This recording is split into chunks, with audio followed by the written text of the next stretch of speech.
Welcome back to Post-Match. I am joined by our new champion, our new godfather of gaming, Crow. It's about time. I'm the only one that hasn't gotten to hold that belt. Should be good. Yeah, I'm glad it was you that won, though. I think the second to last one we were all a little afraid that Tyler was going to retain again. Yeah. Didn't want that. I don't have to bury him out in the outskirts now, which is nice. We love to see it. Plus, it's on a game that I have a bad history with. You do. So glad we can fix that right up, and I can be excited to play this again until I get absolutely targeted. Killed immediately the next time it happens. Can't wait. You had a rough start, and I think that threw enough ash off of you that you could just slide through things. Yeah. So for Cash and Guns, when James bought this game back in like 2018-ish area. Oh, way before that. I think I got this in high school. No, we were at UBCon, right? Yeah. Didn't you get it? So it would be 2016. I would have been fresh in college then. This was like one of the first games I purchased after like Betrayal. This is the one that Josh bullied you. Yep. Yeah, so James bought this at UBCon, and we played it as a group of friends and left. As bitter enemies. As 3 people and a dead body in the corner. Because I got killed round 1 and then watched them play the rest of the game. Yeah. We didn't want to like figure out the rules by like letting you have a pass. And I wasn't going to put my gun down. And just not... Yeah. If surely they all wouldn't have fired on you. Right? They did. So this game gets a 0 out of 50, or whatever the score is out of. Zeros across the board. It's crazy. Terrible box. Bad gameplay. Good art. We don't have an art category. We should. I thought about it, but it doesn't really help people with the game. I've seen a lot of very nice looking games that are awful to play. Yeah. It's a fluff score. If we did, it would literally be like box score would bop down to 5 and then art and design would be 5. Yeah. Anyhow, speaking of box fit, we'll jump right into it. This is the box. It's a patented square box. Out of 10, how do you like it? I think, give it a 6. So, it does have it's a classic, like, a bunch of stuff, like, in bags. When you get it, they're in, like, the little pop-out things. Mm-hmm. The rules are big. 1 page, which is fine, honestly, because there's a lot of stuff that goes into it. Yeah, it's a bunch of just, like, the pop-out, and that's the thing. But nothing phenomenal. No, like, absurd plastic, like, holder thing. Mm-hmm. It is just anything that is in here. This is the empty box, which, again, in terms of design, I like the inside of the box looking like a loot box. Oh, yeah. So I guess 6. 6? It's just normal. Nothing fantastic.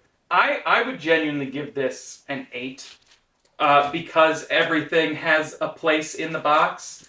The reason I keep the standees in the cardboard is just because I ripped one of the bigger bags they gave me. But again, that is not their fault. That is my fault. Mm-hmm. And I do like that outside of this, very specifically, the guns pop out. I think I talked about this in the play-by-play. This could only be sold in America if they had put the orange tips on these guns. Because children take guns to school. Yeah. It's crazy to me because I was watching like a British group of friends play this, and their guns were just pure black, and I was like, I spent a good like 10 minutes being like, "Are you guys playing with actual guns?" They were. They were just shooting at each other. Real guns, real bullets. Which is how we'll be playing in Wild Card Week. No, we won't. It was. What's the new Liar's Bar? Is that the Oh, Steam yeah. game? Yep. Like the shotguns. Yeah. Yeah. I'd play that. I'd play that too. Maybe we'll play that. We'll see. We're very busy this month. Our next category is the rules. Uh, rules are out of 10, right? Yes. I'm going to go, I think 10. Because they're a rule set where James actually explained it once, and we all got it. I don't think there was any hiccups in the rules. No. I will also say, like, the rules are repeated in multiple places. The Godfather's desk has the steps on the back because the Godfather's the one that's calling it out. Like they want you to know how to play, which I really appreciate. Yeah, that's an easy 10 for me. It's my favorite type because it's not a book or a fold. It is like a little one page, and genuinely the front page is the cover, and the back is special character modifiers. We didn't play with these. We figured it would add too much. There's this little deck that you can add in, and everyone gets like a special little ability. Like you can take $5,000 before looting happens, or where's the one that I really like? At the beginning of each turn, this player randomly draws a bullet card from the hand of another player and hands them one of their own in exchange. And we played that many moons ago with Robin, our friend Robin, and it was the case of you would always give someone a click, and quite regularly you could successfully pick a bullet back. Like, there's no downside to that one. Yeah, because, I mean, worst case, you're doing nothing and it's just swapping clicks. Yeah. There's no... unless you, is like a chaos gremlin, just go, I'm going to just hand out bullets. Oh, that'd be crazy. I'd love that. Yeah, it's... Maybe down the road, if we ever replay this game, we'll add in the modifiers, but... Yeah, I just, like, very easy rules. Shifting into the actual gameplay of it, though, also out of 10, I genuinely love this game. Rocky start. But we got there. We got there. We finally played a game where I didn't die immediately. Because I think also when we had played it, not only the first time, but when we had played it again, I think I died fairly early on again. Oh, yeah. You should know when to bow out. Partially my fault. I don't think I've ever chosen to actually put my gun down and not get shot. That's on me. And also on my friends a little bit for knowing that I'm not going to bow out and choosing to use a bullet. I'm just a little guy. Why are you shooting at me? Fortunately, that didn't happen this time. No. And so I'm going to give this a respectable 8. Okay. There's got to be room for improvement. I don't know what it is, but I feel like it's there. Mm-hmm. I gave it a 9. And that, I was going to give it an 8, and I was like, the modifiers do really add a little extra something. I don't know if there's any, like, expansions to this game or, like, different ways to play. I think we did say there was a different way to play that we came up with, which is, so at the beginning of the game, you get 8 cards for your bullets. 3 are bangs, which means you fire. 5 are clicks, which means that nothing happens. We once played it, we shuffled all of them, and we just dealt out 8 randomly, so people could get all clicks, all bangs, like a better mix, a worse mix than whatever. That's another interesting way to play it. I don't know if there's another way to vary this game. Yeah, honestly, I think that is a very fun way to play it, as like a home modification of...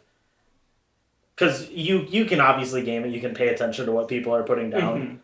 Mm-hmm. As you get more people, I think the game gets more fun because then it's harder to keep track of what everyone has. Because even with just the 5 of us, I had lost track of everyone other than Tyler. Mm-hmm. To where I was like, I think they've all shot once. I knew Owen had shot, definitely. Yeah. But like I couldn't be sure. Like I was like, I feel like James like hasn't shot a lot. Yeah, but I shot once first round, and I was like, that'll get him off my tail. Meanwhile, everyone knew that I had shot a couple times. You had burnt all of your bullets. So I think randomizing it does add that element of you never know what somebody It is. does pulling make out. this game more of a bluffing game than it does a card counting game. Yeah, because I mean, you could I- watch someone throw down like 4 bullets in a row and be like, "There's no way, right?" I do genuinely feel like the game that we specifically played last week, was more of a card counting game. Like, I never felt like I was tricking someone. Mm. The closest thing was we genuinely didn't know what Tyler was doing, but like, after the second round, I just stopped accounting for Tyler and just always assumed that it was a bang. But yeah, with the variables of it, like, I think we said we played once and our friend had no banks. He had nothing but blanks and he bluffed a good portion of that game, not being able to actually hurt anyone. Mm. And yeah, that's just a little variation you can play that we really like. We did just finish this game. Short-term replayability is out of 5. Do you want to play this again? I do. I'd go 5. Okay. I think I'd genuinely also give this a 5. It's a lot of fun, and it's a very quick and simple game. It took us about half an hour, 40 minutes to film for you guys, but we do try to make a point of like talking and interacting. Mm. If you're in the zone with your friends, you can just be doing this while everyone's doing anything. On the inverse of that is long-term replayability. Down the road, do you want to play this again? Yeah, I'd go 4 on this. I think it could get repeatable. Although the character cards help it a lot. Yeah. With changing up the vibe of it. But I feel like there's some games I would pick over it, so I don't want to go full 5. But Okay. it's definitely something I would regularly recommend. Yeah. For bring it to board game night. I might give this a 5 just because this is one of my filler games. Like, when I need to bring a bunch of games over, I will typically just throw this in because it's so easy to throw in. And then, even if we don't end up playing, I'm like, well, it was there. It was an option. It's also a game where again, like I said earlier, the rules, you set them once and it's just they fall. They kind of just fall right together, and they get announced what you're doing as well. Yeah. So it's not we got to sit down for 5 minutes, explain the rules, and then I have to ask 17 questions because I wasn't listening at all. Yeah. This can. My God, motorcycle. I don't know if you guys can hear that. Bro put all 5 of his engines on the pavement with that one. There you go. Yeah. What were we saying? Me not listening to the rules. Yeah, this is one where it could even be like, I don't have to explain the rules before we play. I can say, sit down, here are your cards. I will explain what you do for the first round. And most people will pick it up. Yeah. Because, I mean, realistically, you're just choosing between the bang and the click, and then you're just picking biggest number out of the middle if you survive it. There's some strategy with the diamonds and the paintings, but a lot of times you can figure out who's getting the diamonds and the paintings. The whole I knew after round 3, I was like, oh, Owen's getting diamonds. I'll just keep trying for paintings. Yeah. Our final category is how did you like it? What's this out of? Out of 10. You did win. That does affect the scoring. It does. I think I'd go 9. I think if we had added in the characters, it would have been a 10. Okay. So I think just again a little mix up of more than just counting cards, like remembering, oh, this person can do this at the end of the turn or at the beginning of the turn. There is a character card. I'm trying to remember it without removing everything to look at it, and it is when you are in the looting phase, before anyone loots, you can pick someone and be like, hey, you can't grab any paintings, you can't grab any cash, and it affects what they get to loot. Because you could say like you can't grab any cash, and there's only like and it's only cash Yeah. and like a med kit that they don't need, and that can screw someone. I'm gonna give it an 8. Like same reason as you. It's a near perfect game. It's a lot of fun. It's just I think it does have the potential of getting stale. Before I reveal the scores, I do want to tell a very funny story that I genuinely just thought of, which is growing up. I did think my grandfather was in the mafia, and I want to explain why. My grandfather would babysit us a lot. But he was a man about town. Like he couldn't sit at home. It's like he'd babysit us for like a Saturday, and he'd be like, "Okay, we're gonna go talk to all of my old friends at the YMCA, and then we're gonna go have lunch at the hospital to see all my old friends, and then we're gonna go somewhere else to talk to my old friends." Now, as a 7-year-old, you're like, "Okay," but my grandfather, may he rest in peace, would take me to my Uncle Tony's jewelry store. May he also rest in peace. And as a child, my Uncle Tony would be like, "Hey, why don't you go outside and sweep the sidewalk? And when you come back, I will give you $20 and a sucker." And as a 6 or 7-year-old, you're like, "That's $1,000 you're trying to give me. I will do that." Yeah. And so as a kid, I did that. Like every now and again, we'd go to Uncle Tony's. I'd be sent outside. They'd talk for like 10, 15 minutes. I'd get $20 a sucker, and he'd be like, "Okay, we're going home." And then as a teenager, I went, Wait "Oh, a minute. I have an Uncle Tony that owns a jewelry store, and I wasn't allowed to know what they talked about." So I genuinely spent a good portion of my teenage and adult life thinking like, "Oh, my grandfather's in the mafia." It wasn't until I started dealing with my nephews and my nieces and like some younger cousins that I realized, oh no, he's not in the mafia. Children are just annoying, and I'm sure he didn't want a 7-year-old walking around touching things in a jewelry store. Yeah, 100%. I was genuinely 25 where I was like, oh, okay. A much easier example is I was annoying. Yeah, I was a child and would break things. They did not have the yell a lot. insurance to deal with that. Yeah. But that's something I just thought of, because again, I spent my whole childhood and adolescence being like, oh yeah, my grandfather's a mafia member. Back to the scores, however. Both very good scores. Mine was a bit higher. I do really like this game. I gave this a 45 out of 50. Mm-hmm. You gave this slightly lower, a 42. And most of those points were box fit. Yeah. Do you think there is a way where box fit could be maybe not a 10, but an 8 or a 9?